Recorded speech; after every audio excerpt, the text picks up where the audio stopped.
Welcome to Brinda's world. আশা করছি আপনারা সকলে ভালোই আছেন।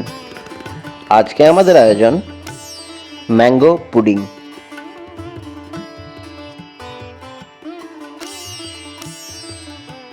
আসুন দেখে নেওয়া যাক কত সহজেই আমরা ম্যাঙ্গো পুডিং বানিয়ে ফেলতে পারি। পাকা আম ছোট ছোট টুকরো করে মিক্সারে নিয়ে সেটা আমরা খুব সুন্দর মোলায়েম একটা পেস্ট বানিয়ে ফেলব। গরম কড়াইয়ে গরুর দুধ দেব।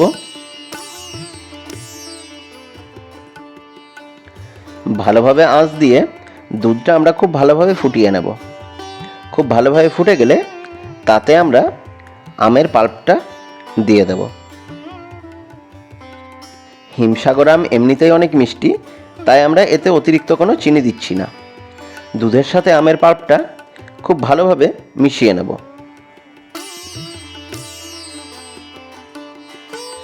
দুধ এবং আমের মিশ্রণটা ধীরে ধীরে নাড়তে থাকবো আর ভালোভাবে তাপ দিয়ে দুধ এবং আমের মিশ্রণটা খুব গাঢ় করে ফেলব।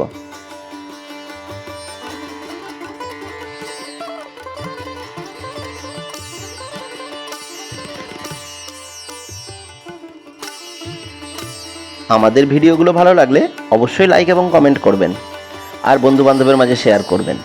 আর আমাদের চ্যানেলে যদি নতুন হন তাহলে অবশ্যই চ্যানেলটি সাবস্ক্রাইব করে নেবেন, তাহলে নিত্য নতুন ভিডিওগুলো খুব সহজেই পেয়ে যাবেন।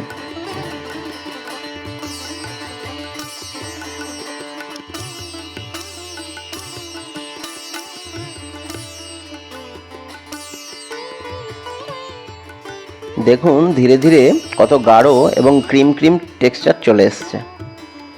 আরও কিছুক্ষণ আমরা এটাকে নাড়াচাড়া করব।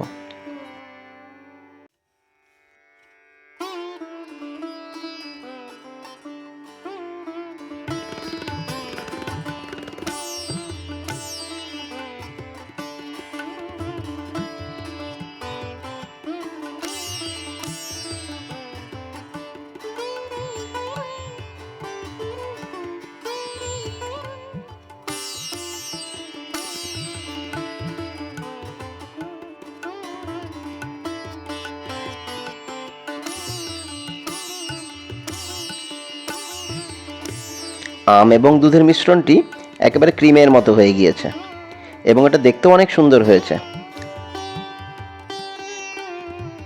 দুটি ঘি মাখানো পাত্রে আমরা ঢেলে দেব।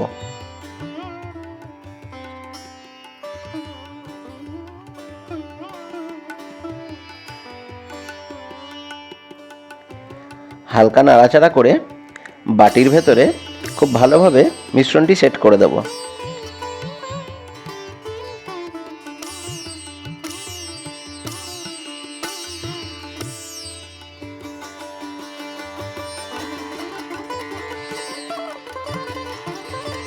দুটি বাটি পরিপূর্ণ হয়ে গেলে সেটা নর্মাল ফ্রিজে 2 থেকে 3 ঘন্টার জন্য রেখে দেব। ফ্রিজ থেকে বের করে সেটা আমরা একটা পাত্রের ওপর নিয়ে নিচ্ছি। এবার এটা কাটার পালা। দেখুন কত নরম এবং তুলতুলে হয়েছে।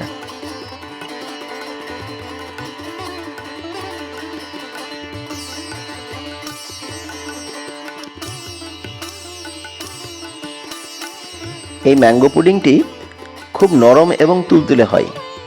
এতে দুধ এবং আমের স্বাদটা খুব সুন্দর হয়। আপনারাও বাড়িতে এই পুডিংটি তৈরি করে দেখুন, দেখুন কেমন লাগে। আর আমাদের ভিডিওগুলো কেমন লাগছে অবশ্যই মন্তব্য করে জানাবেন। সুস্থ থাকবেন, ভালো থাকবেন এ কামনাই করি। আবারও দেখা হবে আবারও কোনো নতুন ভিডিও নিয়ে। সবাই ভালো থাকবেন।